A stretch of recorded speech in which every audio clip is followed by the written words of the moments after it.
the verse we started on, we see Prabhupada describing the Shiksha Guru. So from what we're reading here, as we know, there's two types of gurus, the Shiksha Guru and Diksha Guru. So my understanding is that both of them must be liberated souls. Here we see when Srila Prabhupada is using the word Shiksha Guru, he's describing, the Supreme Personality of Godhead himself. In the verse we started. And then many times we see in ISKCON or whatever, people are trying to claim to be a Shiksha Guru. And if you study Prabhupada's writings, we see Prabhupada sometimes uses the word Shiksha Guru, you become a Shiksha Guru.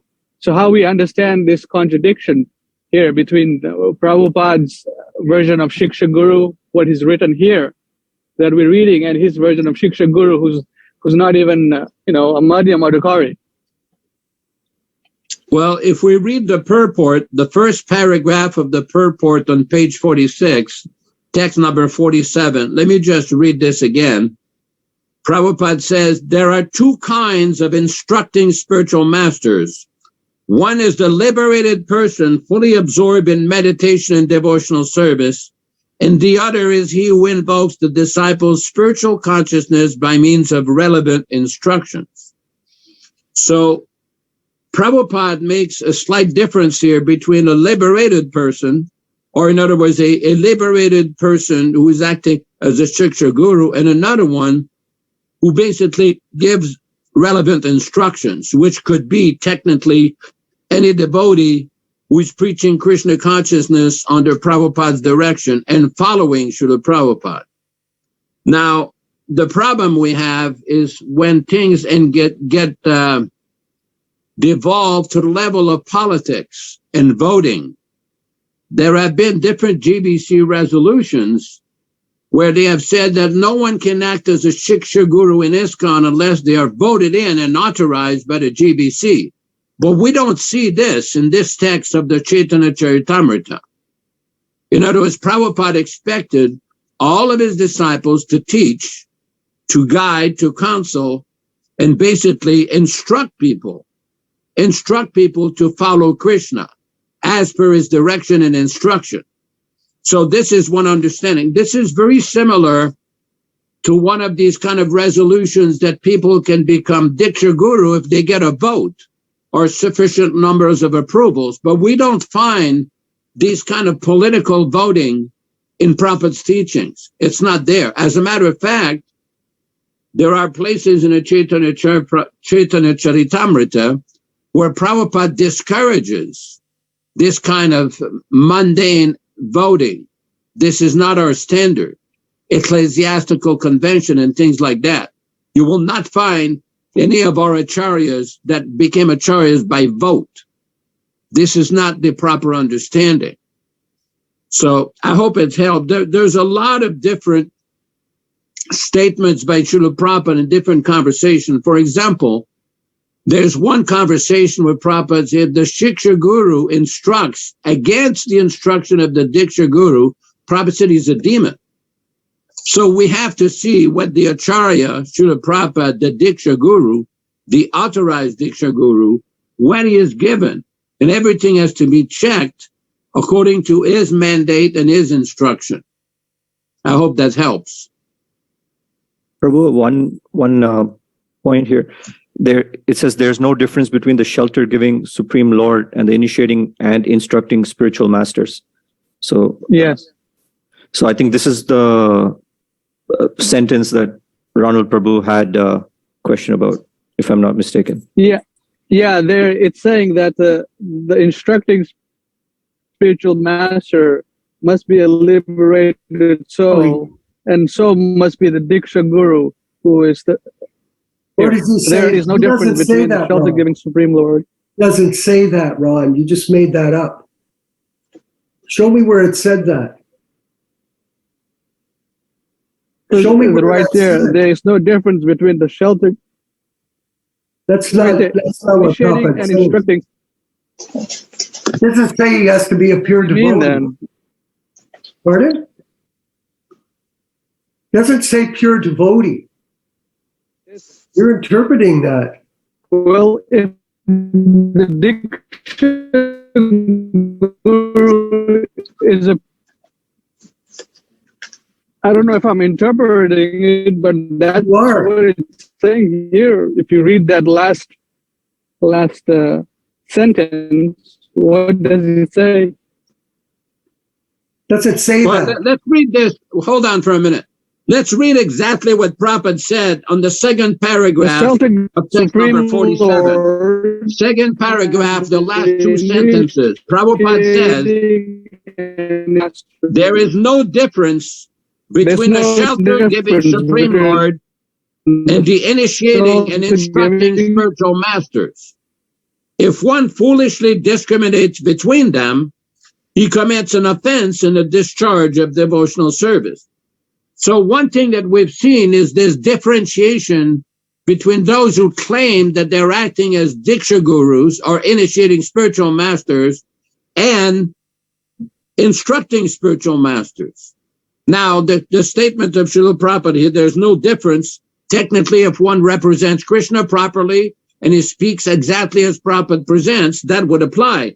But if one discriminates, such as what we have seen, this voting idea is another form of discrimination. It is political discrimination to differentiate between instructing spiritual masters, which could apply to so many different devotees, and Diksha Guru. Because Prabhupada, in many other places in his books, does mention that in order to become Guru, and the implication is Diksha Guru, one should be a liberated soul, a Mahabhagava, a Paramamsa, an Uttamadhikari. So people have concocted different interpretations to make a differentiation between those people that give, well, because we say that Prabhupada did not appoint or nominate any Diksha Gurus. He only nominated individuals to act in the capacity of representative, officiating representative. But every devotee is expected to become an instructing spiritual master. I was there in Honolulu, Hawaii, when Prabhupada dealt with that question during a BBT meeting in 1974, where the question was asked, well, is it okay if somebody calls themselves Diksha Guru or Shiksha Guru? In Prabhupada's basic reply, he was very silent for a while. Then he looked at two individuals, one of which was already calling himself Shiksha Guru of New Vrindavan, and another person who had allowed his picture to be put on the stairs of Prabhupada's Vyasasana in Germany. And Prabhupada says, Guru means liberated, one who fully understands Krishna. So there are many different interpretations of different statements in Prabhupada's books by individuals who basically jumped the gun. You know, it's Prabhupada's instructions specifically in the last few months of his manifested presence in 1977 were very clear. He did not appoint anybody as a Diksha Guru. That's a falsehood. That's a fabrication. Prabhupada was to remain the Diksha Guru, and the system of initiation was to be continued by means of officiating representative. Now, every devotee was expected to preach and distribute Prabhupada's books and help with the mission. That's Shiksha. That is general instruction of Shiksha. So I hope it helps with your question. Any other remarks or questions? Yes, Prabhu. I can't. Go ahead, Jiva Goswami Prabhu. I can't find Yes, Prabhu. how to put up your hand here. How do you put up your hand? Under reactions. So anyway, my point here is on this same verse 47 in the purport. I wanted to give an experience that I'm having where, as it says in the purport, he teaches as the Bhagavad Gita, as the instructing spiritual master. I have been studying this verse in Bhagavad Gita 2.7, and I repeat this in front of the deities in the morning. And what I found is that I was instructed to repeat this. Now I'm your disciple and a soul surrendered unto you. Please instruct me. This is what Arjuna is saying to Krishna when he surrenders to him. And I find that it's applicable to me as well as a neophyte devotee of Srila Prabhupada, where I'm saying, now I'm your disciple, a soul surrendered unto you. Please instruct me. So I feel that this purport is exactly true and happening in my life. Thank you. I want to point out something here. Maybe 2 meetings ago, Balaram Prabhu in Australia was quoting from the Baladevi Vibhusana's Prameya Ratnavali.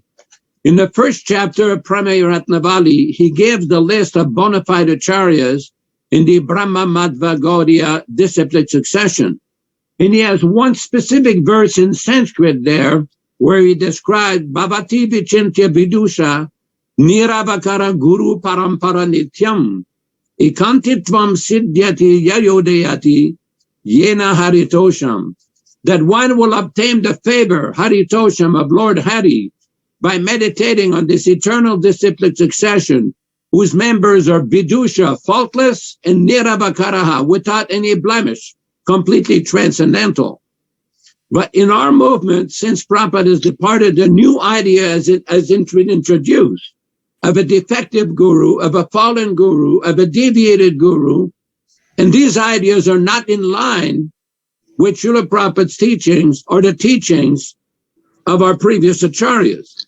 Again, this is a very important point because we see devotees have gone to various teachings of writings of Jiva Goswami, Prabhupada, Bhaktivinoda Thakur, Naharari Thakur, in an attempt to show how a bona fide acharya falls down.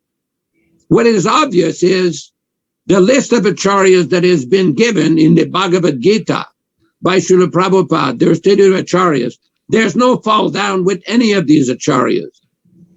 Now, these references that were given 400, 500 years ago by Jiva Goswami or Bhaktivinoda Thakur or Naharari Thakur, anybody who knows the situation in India, who has been in India, there's a lot of Sahajiyas, Caste Goswamis, Smarta Brahmins, even in Bengal, various other people who claim to be representative of the parampara. Those people are the people that deviate, not the bona fide acharyas listed in the Bhagavad Gita. You never hear any documented evidence that Vishwanath Chakravarti or Rupa Goswami or Sanatan Goswami became a sexual deviant or was beating children or stole money from the temple. You never hear any of that anywhere. So these ideas are actually blasphemous misinterpretations that the acharyas in the parampara can fall down. As a matter of fact, in the Caitanya-caritāmṛta, in the Madhya Lila, there's a place where Prabhupada described that the uttamadhikari never fall down under any circumstances, even though he may mix with non-devotees to preach. Even in the Srimad-Bhagavatam, in the story of Narada Muni, who was giving shelter to the mother of Prahlad Maharaj, Prabhupada explains in one purport that great acharyas like Narada Muni, Haridas Thakur, and others never fall down under any circumstances. So this is a very important point that many devotees do not comprehend because of political propaganda. Political propaganda does not establish Siddhanta. That is very clear. That is why Prabhupada refers, for example, in the Madhya Lila of Caitanya-caritāmṛta, chapter 24, text 330, Maha Bhagavata Sreshto Brahmano Ve Guru Nrinam Sarvesham Eva Lokanam Yata Pujo Aso Harihi. Why do we worship the Guru as good as Hari? Because he's a topmost Mahabhagavata.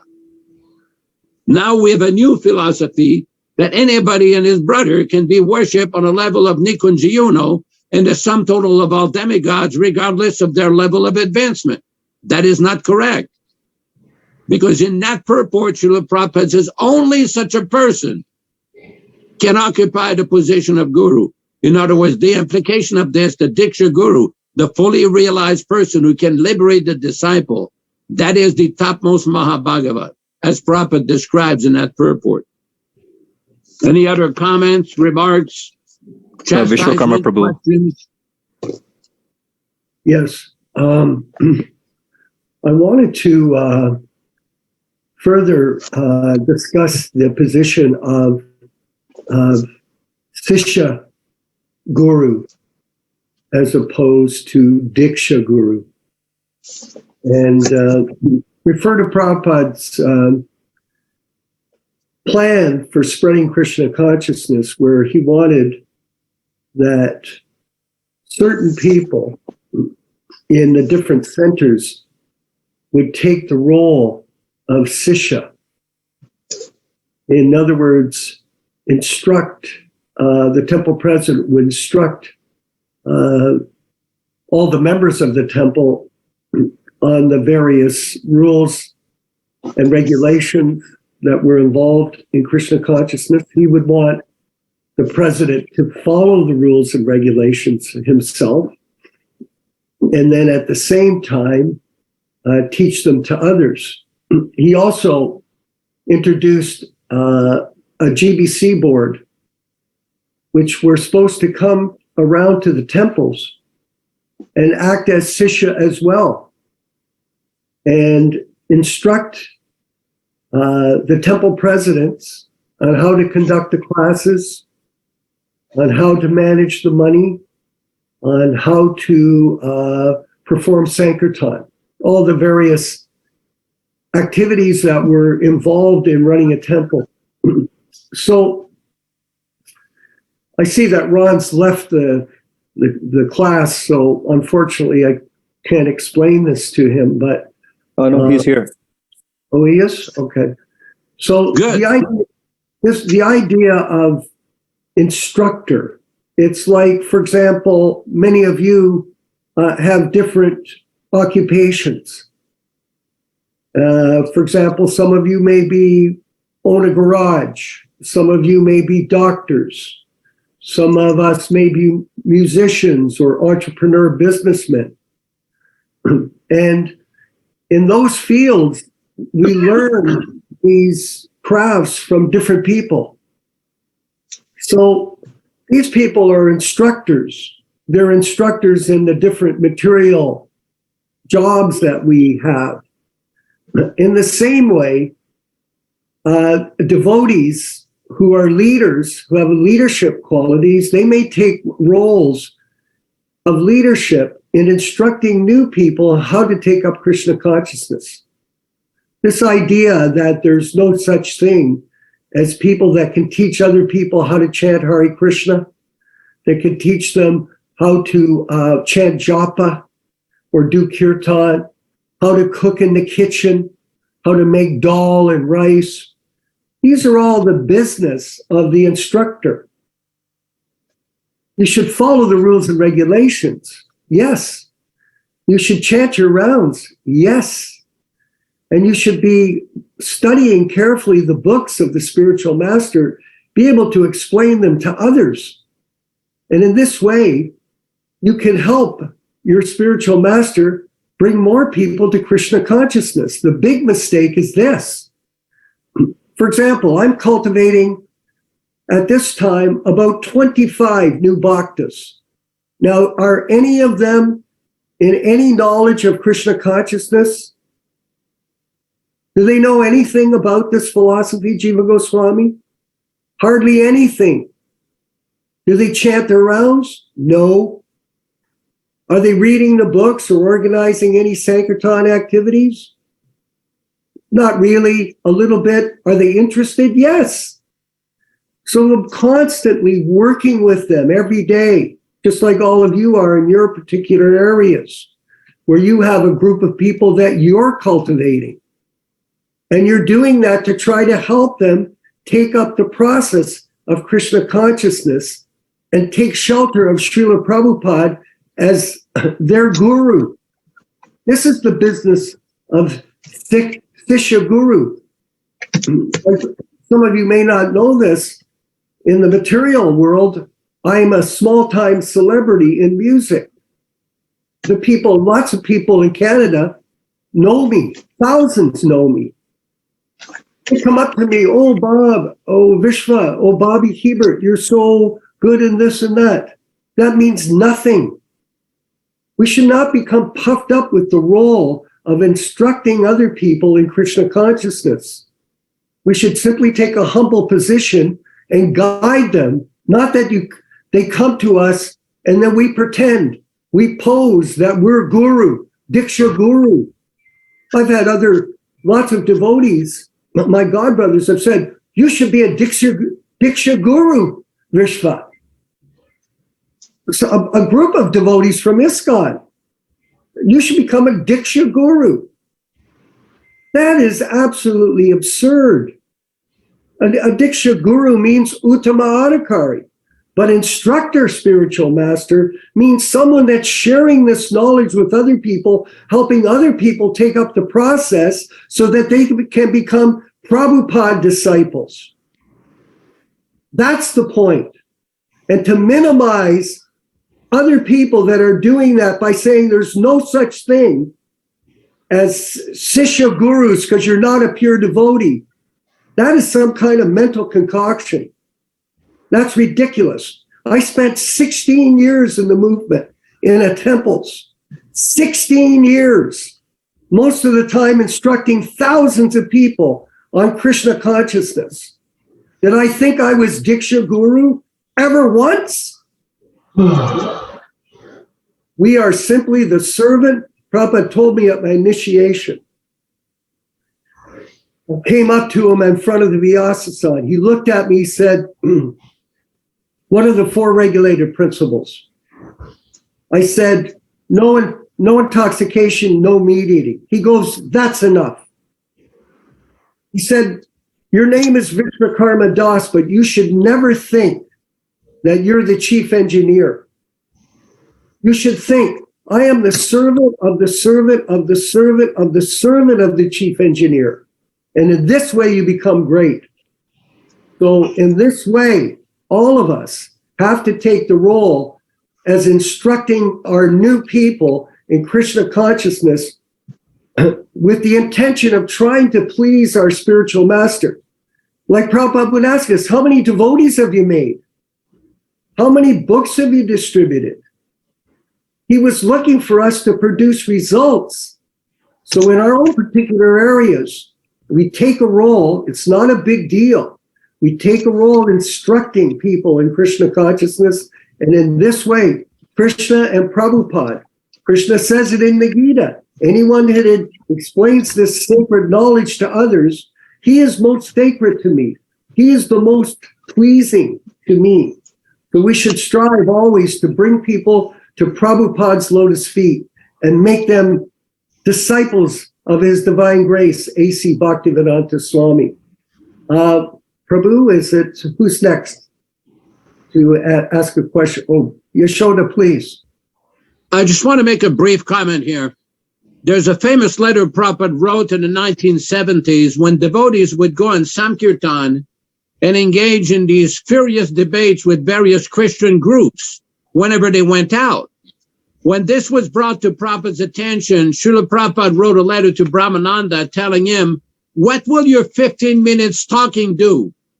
Give them one of my books. In other words, the reason Srila Prabhupada kept emphasizing that all the devotees should preach by giving his books, because it's completely pure, perfect, transcendental message from the Uttamadikari, topmost Mahabhagavat, Shakya Vishavatar. There can be no mistake with Prabhupada. That's provided the book has not been adulterated and changed like what we have seen. This is a very important point. I wanted to show this here.